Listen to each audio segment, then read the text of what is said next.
ప్రపంచవ్యాప్తంగా అత్యంత ప్రజాదరణ పొందిన మెసెంజింగ్ యాప్ టెలిగ్రామ్‌పై కేంద్ర ప్రభుత్వం సంచలన ఆరోపణలు చేసింది. ఒకప్పుడు కేవలం కమ్యూనికేషన్ ప్లాట్‌ఫార్మ్‌గా గుర్తింపు పొందిన టెలిగ్రామ్, ఇప్పుడు నేరగాళ్లు, సైబర్ మోసగాళ్లు, ఉగ్రవాద గ్రూపులకు సురక్షిత కేంద్రంగా మారిందని కేంద్రం ఢిల్లీ హైకోర్టుకు తెలిపింది.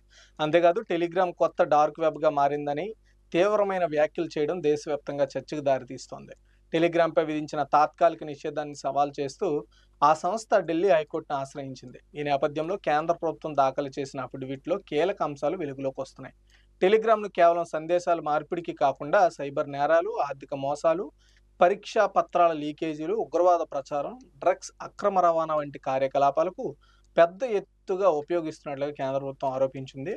ప్రత్యేకంగా నీట్ వంటి జాతీయ స్థాయి పరీక్షల ప్రశ్న పత్రాలు లీకేజీ వ్యవహారాల్లో టెలిగ్రామ్ ఛానళ్ల పాత్రపై దర్యాప్తు సంస్థలు ఇప్పటికే ఆందోళన వ్యక్తం చేశాయి. వేలాది మంది సభ్యులు ఉన్న ప్రైవేటు గ్రూపులు, సీక్రెట్ ఛానళ్ల ద్వారా అక్రమ సమాచారం వేగంగా వ్యాప్తి చెందుతోందని కేంద్రం పేర్కొంది.